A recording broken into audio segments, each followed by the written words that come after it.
हिंदुस्तानियों ने लगभग 250 सालों तक अंग्रेजों की गुलामी और अमानवीय जुल्मों को सहा है और अंग्रेजों के अत्याचार से लगातार लड़ते हुए न जाने कितने ही बच्चे, बूढ़े और युवाओं ने अपनी जान की कुर्बानी दी। तब कहीं जाकर हम आज आजाद देश में सांस ले रहे हैं और आजादी के 75 साल पूरे होने पर देश में अमृत महोत्सव मना सके हैं। लेकिन अंग्रेज हमेशा से ही भारत में नहीं थे, बल्कि जब वे मीलों का सफर तय करके भारत आए थे तब यहाँ पर मुगलों का राज था और अगर मुगल न चाहते तो अंग्रेज भारत में प्रवेश तक नहीं कर सकते थे, क्योंकि भारत में एक और मुगलों का शक्तिशाली साम्राज्य था तो दूसरी ओर मातृभूमि पर मर मिटने वाले मराठा भी थे।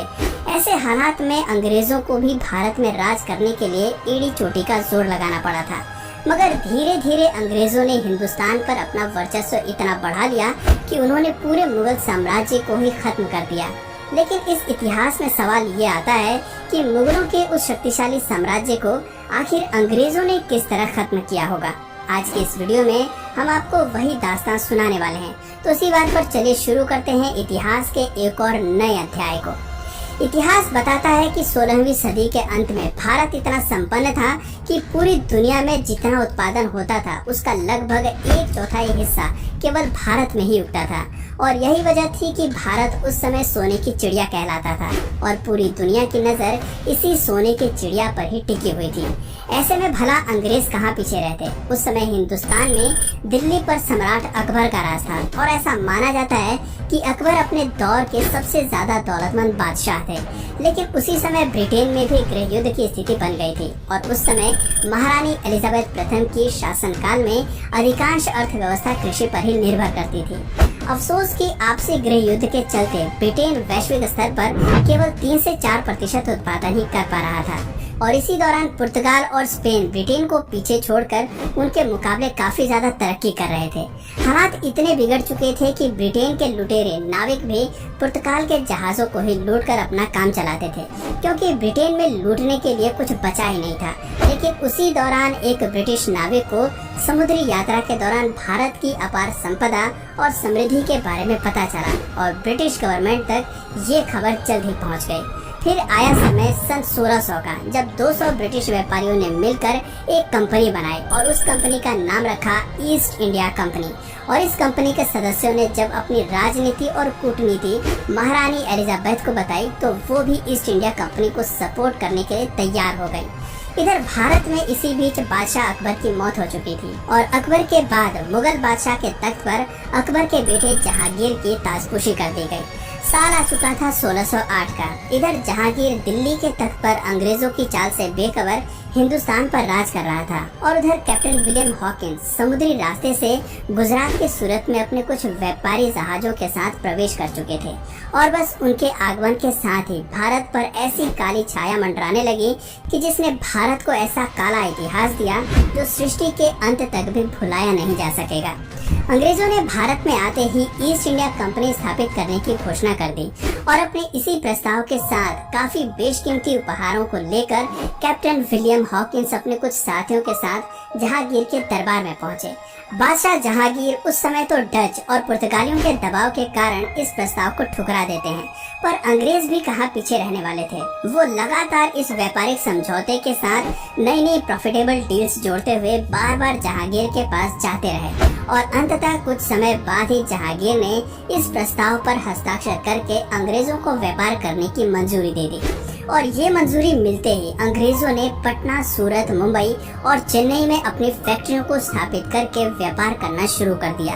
शुरुआत में तो इस कंपनी ने यहाँ के लोगों को रोजगार दिया और बदले में उन्हें अच्छी तनख्वाह भी दी, जिस वजह से हिंदुस्तानी ईस्ट इंडिया कंपनी से काफी प्रभावित हुए और कई हिंदुस्तानी व्यापारी भी इन फैक्ट्रियों से जुड़ गए, लेकिन ज्यादा दिनों तक नहीं। पूरे भारत में ईस्ट इंडिया कंपनी का व्यापार बढ़ता ही चला जा रहा था और अपने बढ़ते व्यापार की वजह से अंग्रेजों के मन में इतना ज्यादा लालच बढ़ गया कि उन्होंने भारत की सत्ता पर ही कब्जा करने की योजना बना डाली और इसी उद्देश्य से 1686 में ब्रिटिशों ने मुगलों के खिलाफ जंग छेड़ दी और औरंगजेब से हुई इस जंग में मुगलों ने ब्रिटिशर्स को बुरी तरह से हरा दिया। इस हार से ब्रिटिशर्स को एक बात तो समझ में आ गई थी कि मुगलों को वो जंग लड़कर तो हरा नहीं सकते, लेकिन उन्हें भारत पर कब्जा भी करना था, जिसके लिए उन्होंने वो कूटनीति अपनाई जिसका फायदा वर्षों बाद भी आज तक भारत के धूर्त नेता उठाते हैं और राज करते हैं। और वो कूटनीति थी डिवाइड एंड रूल की, यानी आपस में फूट डालो और इन पर राज करो। जंग में हारने के बाद ब्रिटिशर्स ने औरंगजेब से माफी मांगते हुए ये वादा किया कि वो दोबारा ऐसी गलती कभी नहीं करेंगे, और औरंगजेब ने भी उन पर कुछ जुर्माना लगाते हुए उन्हें माफ कर दिया और अपना व्यापार उसी तरह चालू रखने की आज्ञा भी दे दी। लेकिन मुगलों द्वारा ब्रिटिशर्स को माफ करना ही मुगलों के अंत का सबसे बड़ा जरिया बना, क्योंकि 1707 में औरंगजेब की मौत के बाद कई लोग मुगल सल्तनत पाने के लिए आपस में ही एक दूसरे से लड़ने लगे, और इसी लड़ाई के चलते एक समय ऐसा आया जब कुछ कमजोर शासक मुगल बादशाह बन गए, जो कि मुगल साम्राज्य को व्यवस्थित ढंग से चला ही नहीं पाए। ये अनुभवहीन मुगल बादशाह रोज नए नए नियम बनाते और उन्हें बदलते रहते, और उनकी इसी तरह की बेवकूफियों के चलते अंग्रेजों को मौका मिल गया अपनी चाल चलने का। दरअसल 1717 में मुगल बादशाह ने अंग्रेजों को एक फरमान जारी किया, जिसमें उन्होंने बहुत छोटी सी रकम सालाना फीस के रूप में देकर बिना किसी लगान या कर के व्यापार करने की इजाजत मिल गई। और इसी दौरान पर्सिया के राजा ने मौका देखकर भारत पर आक्रमण बोल दिया। अब चूंकि ऐसे में मुगल शासक अपनी सत्ता के नशे में इतने खोए हुए थे कि उन्हें अचानक हुए इस आक्रमण के बारे में पता ही नहीं चला, और पर्शियन आर्मी दिल्ली तक पहुंच गई, और दिल्ली की गद्दी मुगलों के हाथ से लगभग छूट ही गई थी। स्थिति को पूरी तरह बिगड़ते हुए देखकर मुगल बादशाहों ने तकरीबन 2 करोड़ रुपए, जी हाँ, उस दौर में लगभग 2 करोड़ रुपए और कई बेशकीमती हीरे मोती देकर दिल्ली को बचाया। इतनी बड़ी लूट के बाद मुगल पूरी तरह से कमजोर पड़ गए, और अंग्रेजों की साजिश भी उन्हें कुछ कुछ समझ में आने लगी। पर अफसोस कि अब वक्त हाथ से फिसलता जा रहा था, और उनका साम्राज्य भी। अंग्रेज लगातार भारत पर कब्जा करने की अलग अलग रणनीति अपनाते जा रहे थे, जिसके पहले चरण में उन्होंने बंगाल के नवाब सिराजुद्दौला को तख्त से हटाने के लिए जंग छेड़ दी, और साथ ही साथ अंग्रेजों ने वहां के हिंदुओं और मुसलमानों में आपसी फूट डालकर डिवाइड एंड रूल की कूटनीति लागू की, जिसे संभालने में नवाब सिराजुद्दौला नाकामयाब रहे, और नतीजा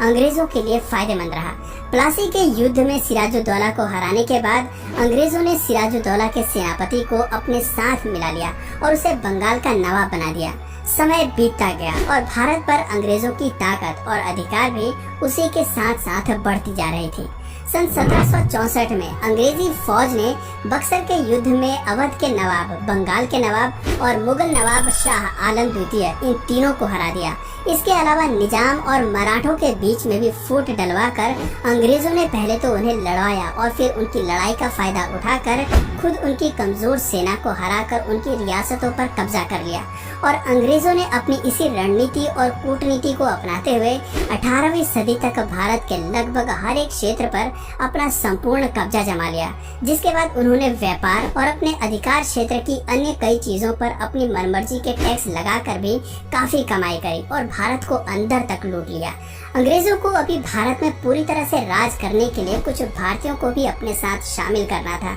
और उन्होंने उन बड़े जमींदारों को अपने साथ मिला लिया, जिनसे उन्हें आगे चलकर काफी फायदा हो सकता था। यूँ तो अंग्रेजों ने भारत में कुछ बहुत अच्छे काम भी किए, जैसे कि एजुकेशन पॉलिसी लागू करना, रोड कंस्ट्रक्शन, रेलवे वगैरह लाना, जिस वजह से कई समाज सुधारक अंग्रेजों से प्रभावित हुए और उनका साथ देने लगे। मगर यही विश्वासघात की वजह थी कि 1857 की स्वतंत्रता क्रांति के दौरान कई बड़े जमींदार और समाज सुधारक अंग्रेजों के साथ हो गए थे, जिसकी वजह से आगे चलकर अंग्रेजों को भारत पर जीत हासिल करने में मदद मिली। भारत पर जीत के साथ ही मुगल साम्राज्य के आखिरी बादशाह बहादुर शाह जफर को अंग्रेजों ने अपना बंदी बनाकर रंगून की जेल में भेज दिया, और उनके बेटे व खानदान के तमाम लोगों को मौत की नींद सुला दिया और पूरे भारत को अपना गुलाम बना दिया। तो दोस्तों, ये थी वो दुख भरी दास्तान जिसमें मुगलों की एक गलती और अपने निजी स्वार्थ की भावना ने अंग्रेजों को भारत में पांव पसारने का मौका दे दिया, और उनकी इसी गलती का खामियाजा हिंदुस्तानियों की कई पीढ़ियों को भुगतना पड़ा।